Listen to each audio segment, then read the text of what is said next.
For all its beauty and splendor, the wilderness can be a cruel teacher. Venturing into the domain of uncontacted or minimally contacted tribal people is not just reckless, it's a direct threat to both you and them. These groups exist in isolation for a reason, whether by choice or by centuries of necessity, and disturbing, that equilibrium can have catastrophic consequences. You're not a hero, you're not a savior, and you're definitely not the first fool to try. If you're lucky, they'll warn you off.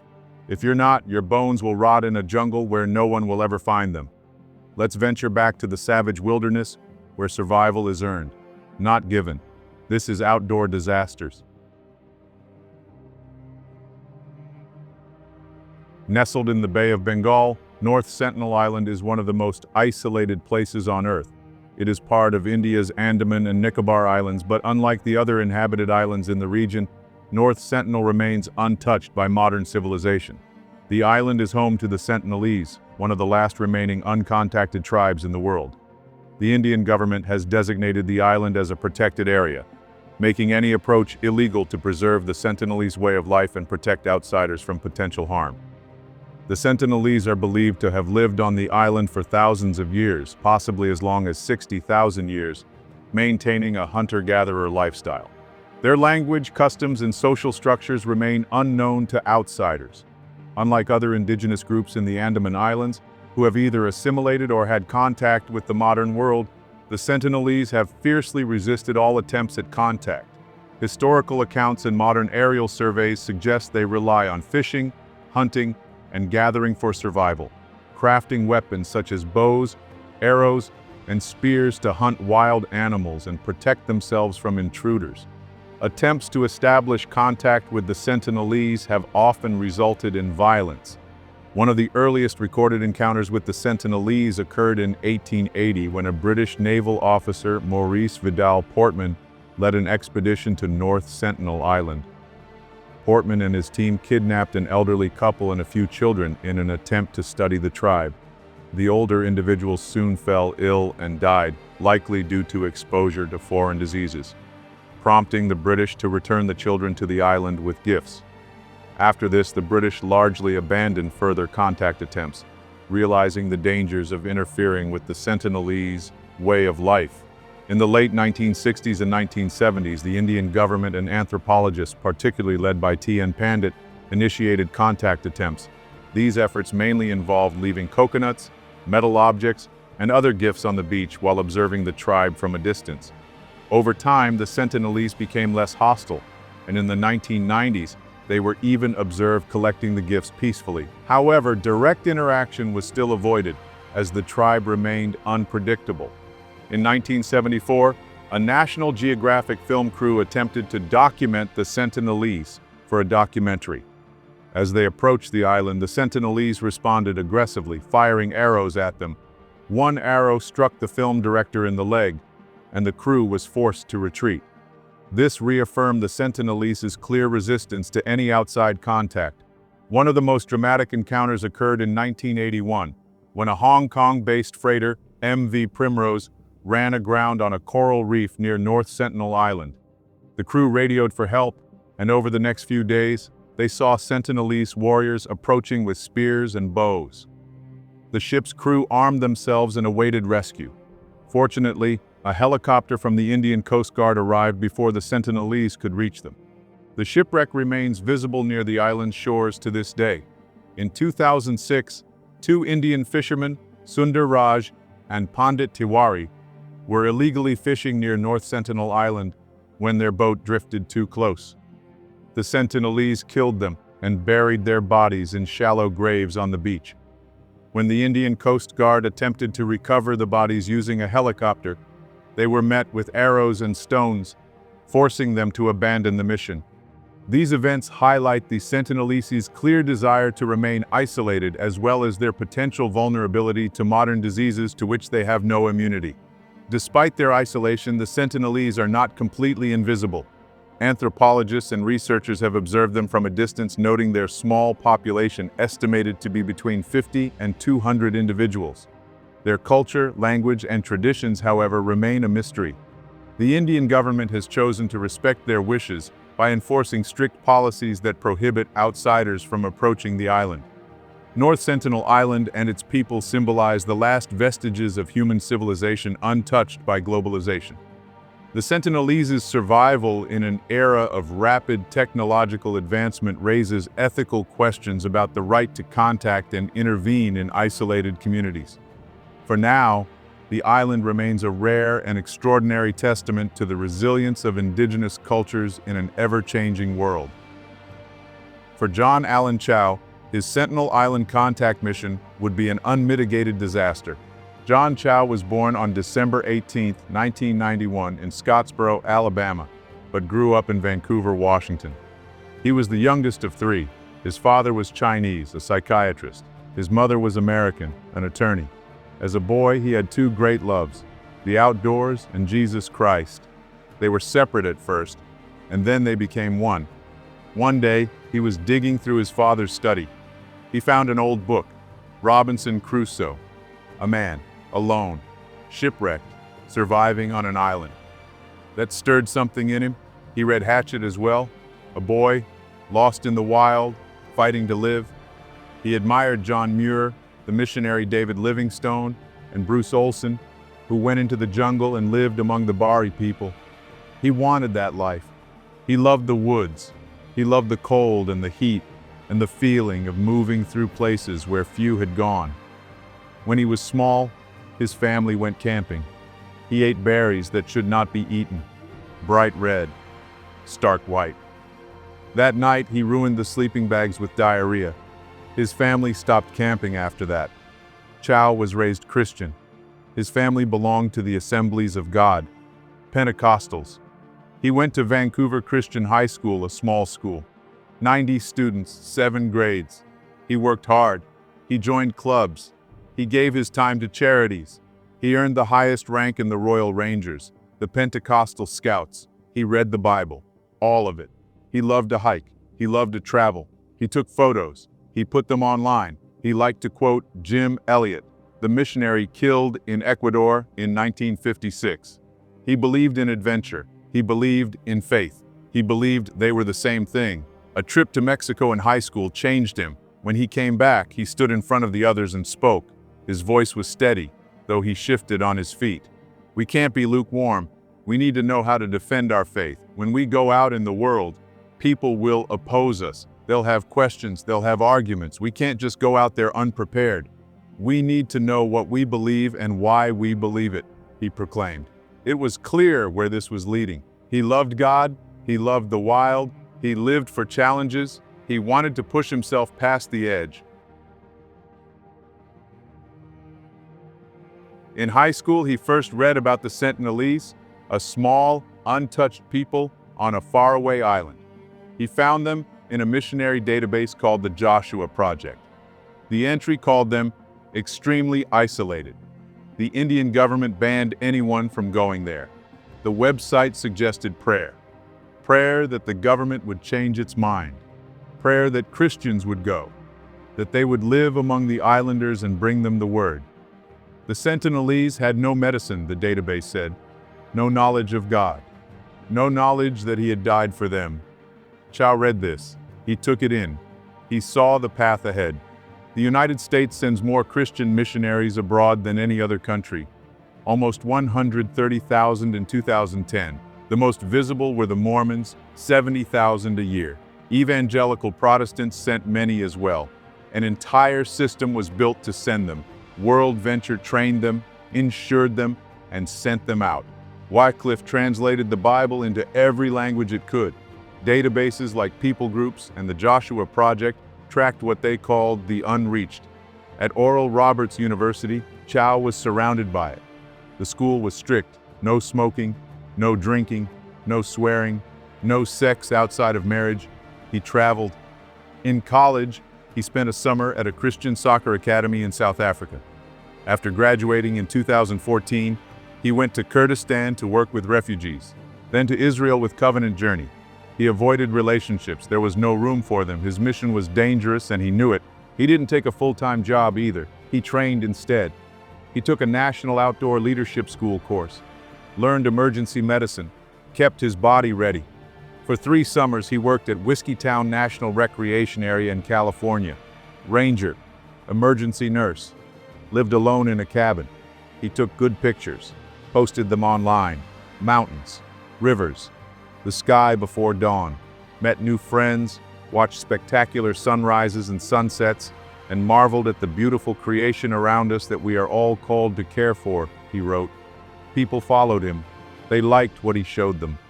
A beef jerky company even asked if he wanted a sponsorship, but that wasn't what he was after. Chau's expeditions were dangerous. He almost died once, a rattlesnake bite. His platelet count dropped to 10. Another time, he and 2 friends lost their way on a 2-week trek. They had no choice but to climb down a frozen waterfall to get back on course. In 2015 and 2016, he traveled 4 times to the Andaman Islands. He made contacts in the Christian community there but did not set foot on North Sentinel. In 2017, he was accepted into a boot camp run by All Nations, a Kansas City group that believed Jesus must be worshipped by every tribe, in every place. They preached a wartime mentality. The enemy was real, they said. The fight had to be won. At the camp, trainees were sent through drills. One of them was a test. A village. Fake natives. Mock spears. Chau was one of the best. The leader, Mary Ho, told the New York Times. That same year, he studied at the Canada Institute of Linguistics. It was a school for missionaries. There, he met Ben. Ben saw something in him.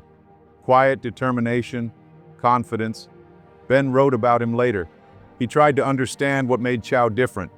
His faith, maybe. His years in the mountains. His medical training. Whatever it was, he inspired trust.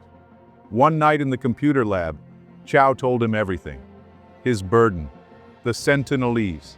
Ben knew then. This wasn't something that could be argued away. Chau had heard it all before. The risks, the reasons not to go, the dangers to himself, to others. It didn't matter. It was sacred to him. Nothing would take it from him.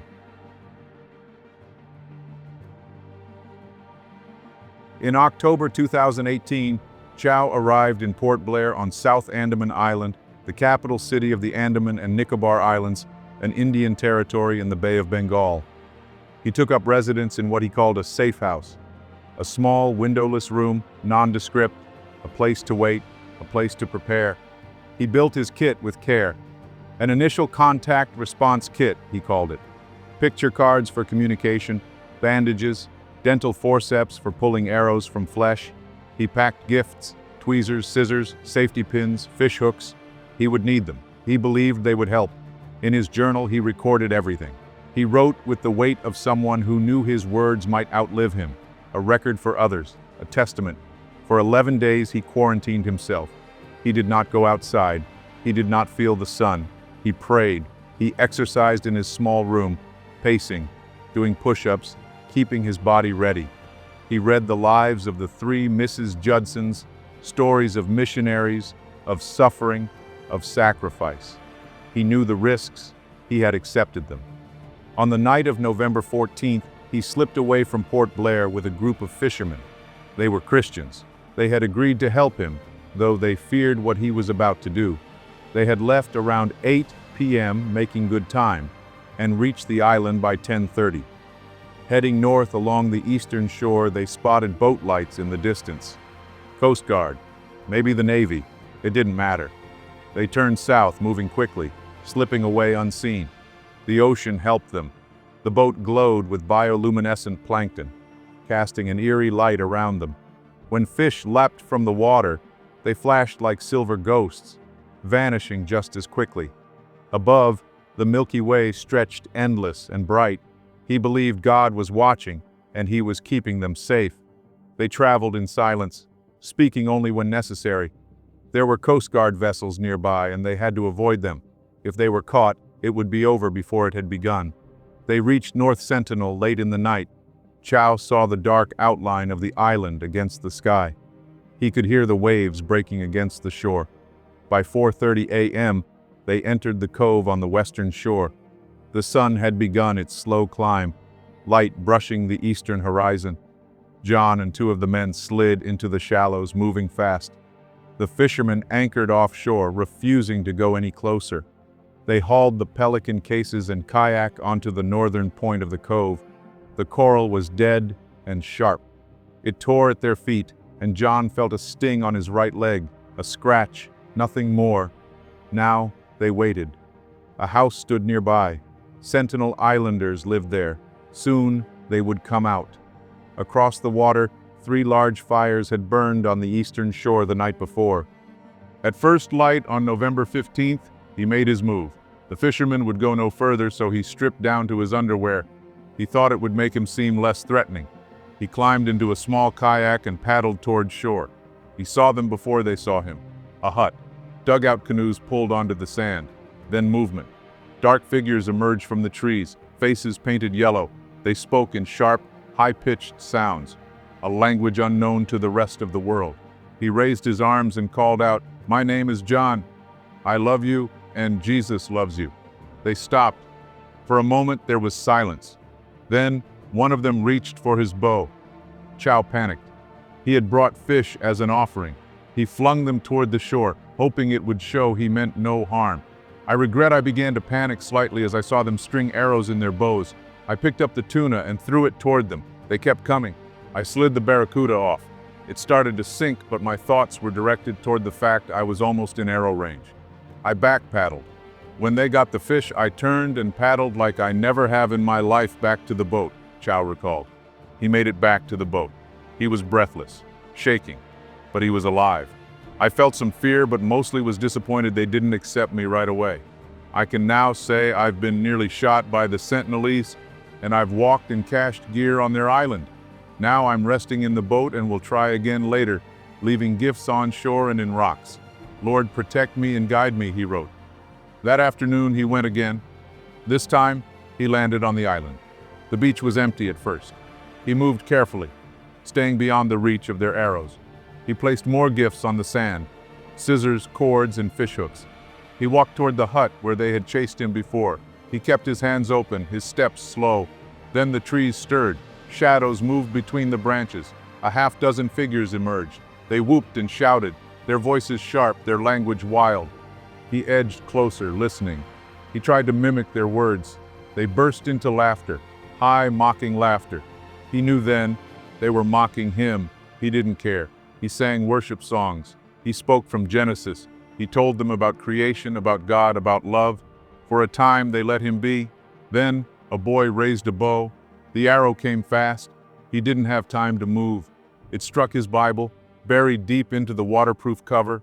He looked down at it, stunned. The boy stood watching. Chau pulled the arrow from the book, stepped forward, held it out, offered it back. The boy took it. The tension changed. His kayak was gone. He had no way back.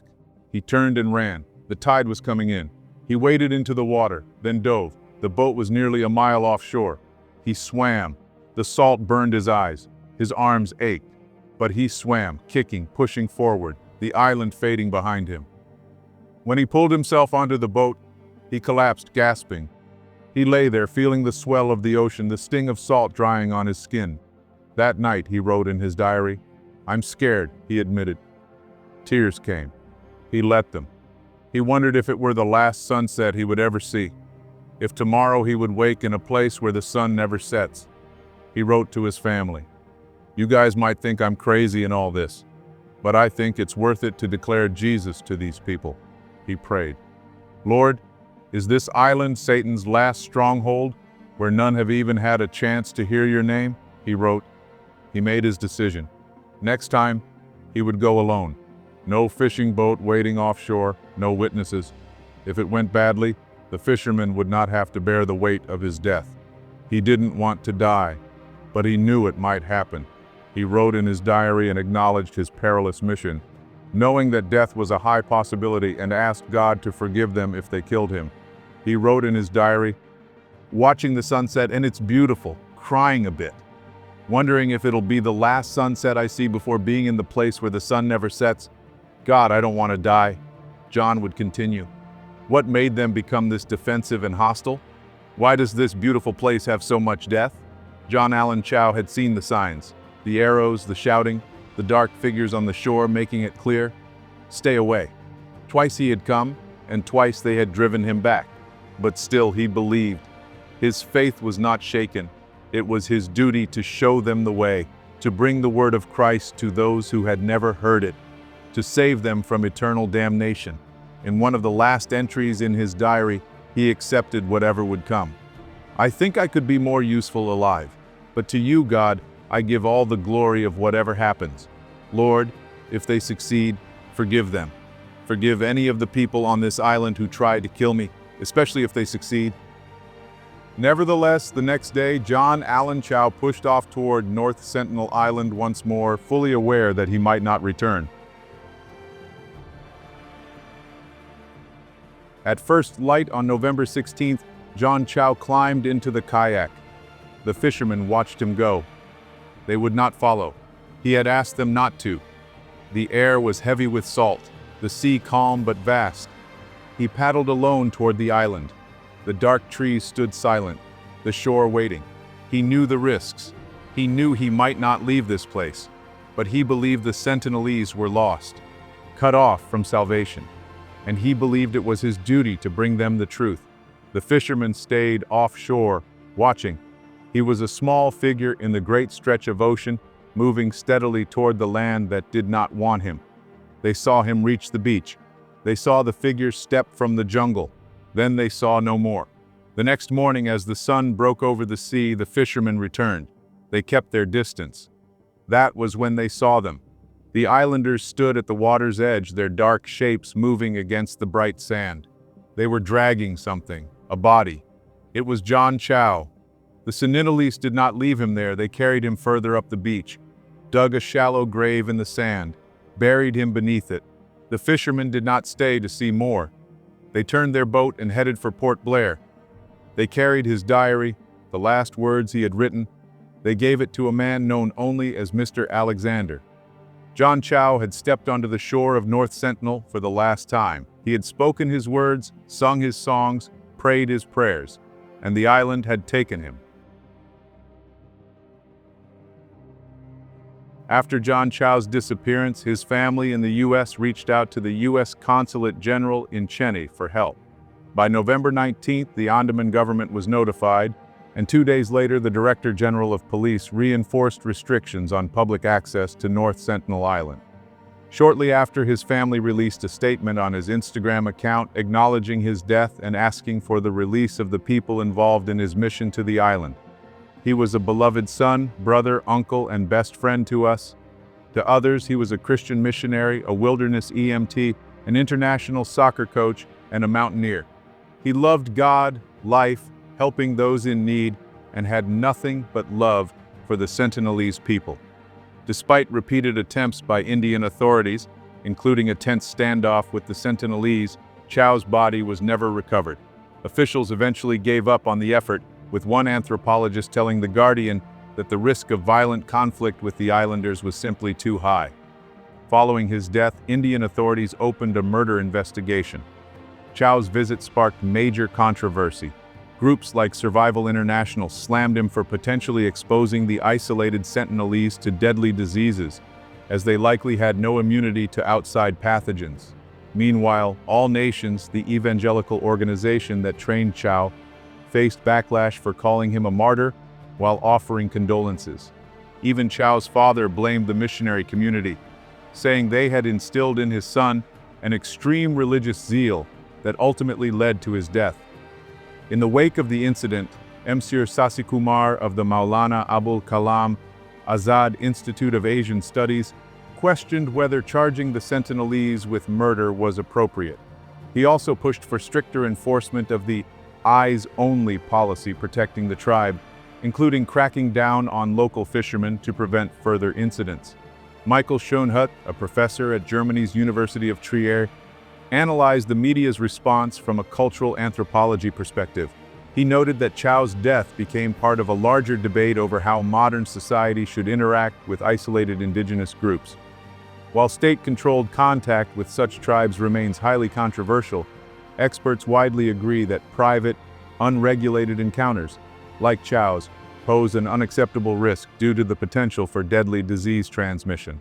As a grim and cruel postscript to his story, Chau was posthumously awarded the 2018 Darwin Award, a tongue-in-cheek honor given to those who meet an untimely end due to their own reckless actions. Like his son, Dr. Patrick Chau graduated from Oral Roberts University, an evangelical school in Oklahoma. However, unlike John, Dr. Chau was deeply skeptical of extreme zealotry, even calling it the opium of the masses. He saw his son's extreme faith as a long-standing source of tension between them, to the point where they had mutually agreed to avoid discussing John's missionary work. John Allen Chau's life was defined by passion, adventure, and a commendable commitment to his faith. The Sentinelese people, whom he saw as his mission to reach, were fueled by a sincere desire to bring them what he believed was salvation. He was an accomplished outdoorsman, a skilled traveler, and a man who lived with purpose, dedicating himself to what he saw as a higher calling. Yet, his unwavering zeal also led to his downfall. Ignoring both legal restrictions and the grave risks of exposing an uncontacted tribe to deadly diseases, Chau's mission was as reckless as it was devout. His decision to approach the Sentinelese alone, despite clear warnings, ultimately cost him his life. In the end, his story serves as both an example of deep conviction and a cautionary tale about the dangers of unchecked idealism. On the day of his last voyage to Sentinel Island, John wrote a message to his family stating, "You guys might think I'm crazy in all this, but I think it's worth it to declare Jesus to these people. Please do not be angry at them or God if I get killed. Rather, please live your lives in obedience to whatever He has called you to, and I'll see you again when you pass through the veil. Don't retrieve my body. This is not a pointless thing. The eternal lives of this tribe is at hand, and I can't wait to see them around the throne of God, worshiping in their own language, as Revelation 7, 9, and 10 states. I love you all, and I pray that none of you love anything in this world more than Jesus Christ. Soli Deo Gloria, John Chau."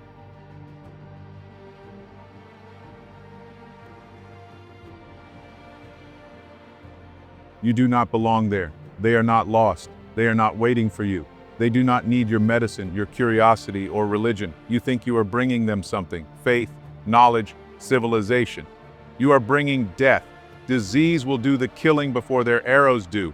A sickness you carry in your lungs, in your blood, in your touch.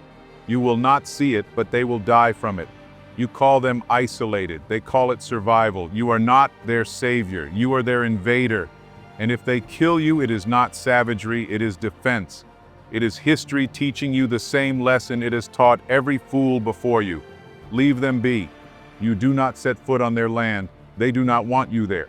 They have survived longer than you can imagine. They have seen the world change from a distance, and they have chosen to stay apart. They know why.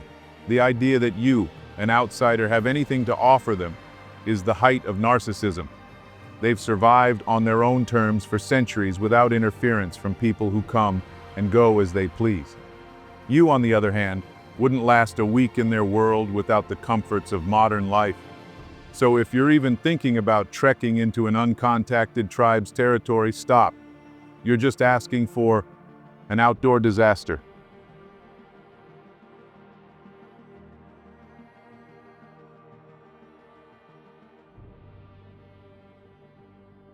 If you've made it this far, please consider clicking those subscribe and like buttons. Want more outdoor disasters content? Check out these videos I believe you'll enjoy. Thank you for watching.